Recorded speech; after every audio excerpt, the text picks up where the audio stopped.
Menangis. maybe ya mungkin ini loh. Kalau saya lihat kan seperti yang saya omongin tadi Hmm. sebelumnya, eh, dalam setiap skema skema yang punya hidden agenda ya, yang punya agenda-agenda rahasia gitu. Cara Hmm. membongkarnya itu sangat simpel. Follow the money.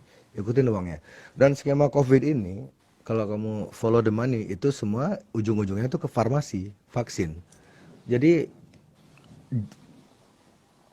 jika kita hendak melawan atau jika kita hendak memenangkan pertempuran ini, Hmm. jangan sampai kita dibawa ke situasi kita harus menerima vaksin. Oke.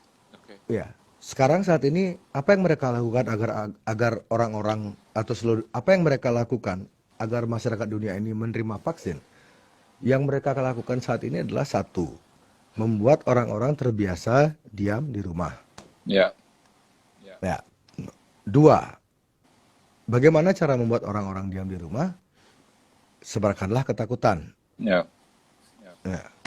Ketika ketakutan sudah berhasil, media massa, media mainstream sudah menjadi instrumen untuk menakut-nakuti dunia. Hmm.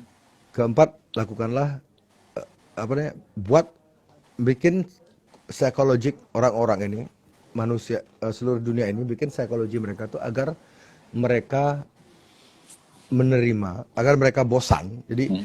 desperate, how to make people desperate. Jadi sekarang ini narasi yang terjadi adalah bagaimana membuat masyarakat bumi, masyarakat dunia ini desperate, benar-benar putus asa, sehingga mereka benar-benar akan melakukan apa saja, mereka akan melakukan literally doing anything.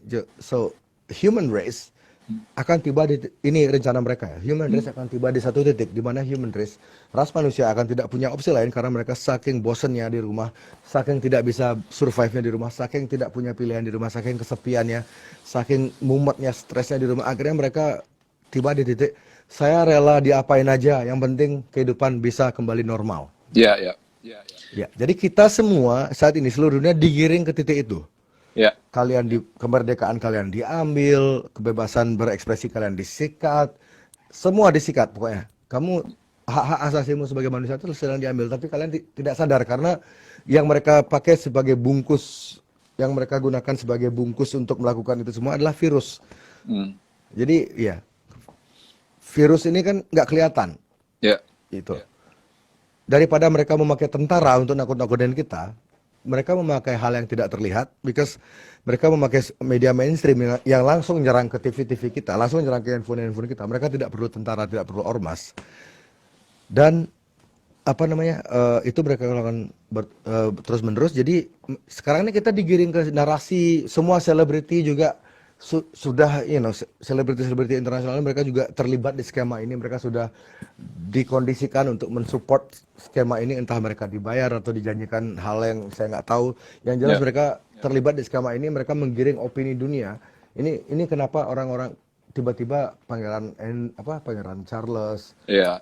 Tom Hanks, Idris Elba, beberapa selebriti Indonesia juga banyak yang selebriti kelas B juga yang tiba-tiba berbarengan mengaku kena COVID. Ya. Atlet-atlet NBA, atlet bola yang notabene sehat, yang mereka tuh tiap hari Ya. latihan, physical mereka juga kena. Ini kan signalnya jelas banget ini. Kenapa mereka memilih selebriti? Karena masyarakat umum akan berpikir selebriti itu orang-orang yang jarang ngumpul di keramaian. Selebriti nggak Ya. mungkin antre di pasar atau di bioskop. Mereka pasti dapat premium service. Kenapa Ya. beberapa tokoh olahraga, selebriti olahraga, atlet yang terkenal mereka mengaku kena COVID ya agar masyarakat berpikir atlet aja yang setiap harinya olahraga, yang sehat segar bugar seperti itu mereka bisa kena, apalagi saya. Ngerti nggak? Jadi satu, kamu dibuat percaya kalau orang yang bahkan orang yang jarang ketemu sama orang lain, orang yang tidak berdekatan dengan orang lain, dia aja bisa kena loh. Tom Hanks aja bisa kena, apalagi kamu. Hmm. Oke, Ya. masyarakat takut. Kedua, tapi kan kalau saya sehat nggak apa-apa. Apa? Kamu lihat itu. Ngerti nggak? Jadi kalau Ya. masyarakat Ya. tuh Ya. melawan dengan persepsinya, tapi kan saya sehat. Ini kan virus ini cuma untuk orang-orang yang sakit. Lihat itu atlet-atlet NBA, lihat tuh atlet bola, mereka ada yang kena juga. Ya. Patah lah kan argumen-argumen Iya. masyarakat itu patah kan. Betul. Oke, akhirnya mereka berpikir, wah, orang yang seperti itu aja bisa kena, apalagi saya. Itu efek how it kills your mind, it's so magnificent, you know. Itu Ya, ya, kuat banget, it's so strong. Itu ya. menghancurkan mental. Jika kamu nggak ngerti pola-pola kayak gini, jika kamu nggak mempelajari pola-pola kayak gini, misalnya anggaplah orang yang awam itu, mentalmu itu ketika kamu mendengar berita seperti itu, oh semua selebriti dunia kena, semua politisi dunia kena, selebriti lokal juga ada kena, kamu tuh pasti akan ketakutan. Ya, betul. Ya. Pasti, kalau kamu orang normal yang tidak mempelajari TK, kamu akan sangat ketakutan karena kamu nggak ngerti kan, ada apa ini? Dan sudah menjadi sifat dasar manusia, is the nature of humans, ya. We all human, kita semua manusia ini, kita selalu takut. Manusia selalu ketakutan terhadap hal apa yang, sorry saya ulang ya, manusia selalu ketakutan terhadap hal yang mereka tidak ketahui. Humans are always scared of the unknown. Jadi Ya. ketika manusia ini tidak tahu apa yang mereka lawan, mereka tidak tahu siapa musuh mereka, mereka akan bertahan, mereka akan survive, mereka akan mencoba melewati masa-masa sulit ini dengan solusi yang salah. Ya. Itu yang terjadi di Indonesia. Setuju. Masalahnya A diselesaikan dengan solusi D. Ya, ya. So jadi nggak selesai-selesai masalahnya. Ya. So like Rage Against the Machine nyanyi lagu ini, know your enemy, Yeah. Rage Against the Machine, you love that band, Yeah. know your enemy. It's so important to know who's the enemy. Dan True. kadang-kadang menyerang adalah pertahanan terbaik. Ya. Kalau kamu cuma bertahan, sumber dayamu tuh akan dikuras semua. Kalau kita cuma bertahan mengikuti instruksi WHO, itu inisial. Maksud saya mengikuti instruksi WHO, mengikuti instruksi pemerintah, ya kita akan bersama-sama digiring dari kelas ini ekonomi AB ini, AB. Ini CD kan. Ya. Ini sekarang kan konsepnya sekarang kan kita harus survive, saling support, masyarakat harus bersatu saling bantu kan. Betul. It sounds beautiful, terdengar indah ya, terdengar terdengar mulia, betul, terdengar heroik, iya.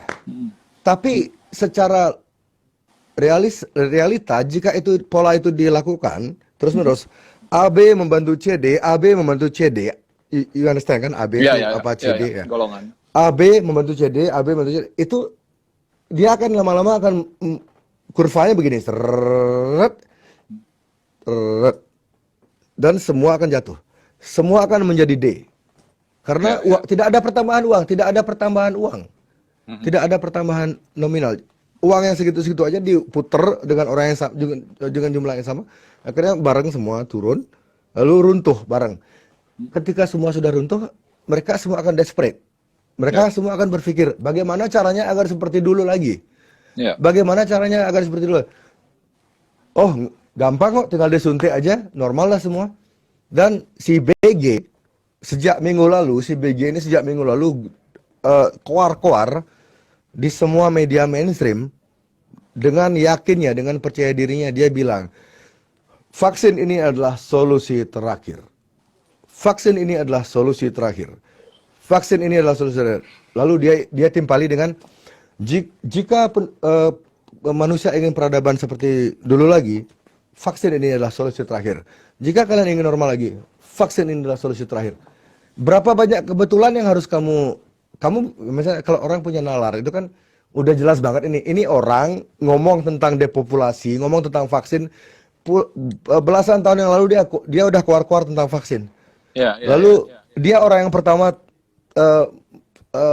menekan WHO untuk mendeklarasi status pandemi kan, dia orang pertama yang menekan WHO. Dia donatur tertinggi di WHO saat ini setelah Amerika memotong donasinya untuk WHO 2 minggu lalu. Orang itu sekarang si BG ini menjadi donatur tertinggi di WHO dan korporat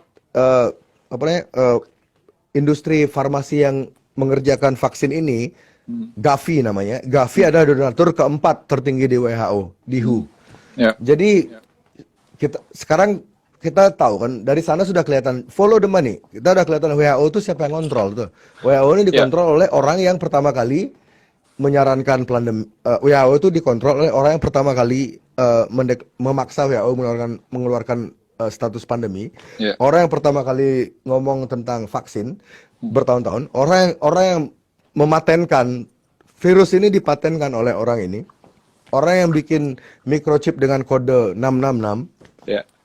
Ya, it's itu bukan kebetulan, itu pola. Dan kalau kalian masih anggap itu semua kebetulan, ya kalian salah satu orang yang berhasil ditipu berarti. Iya, iya.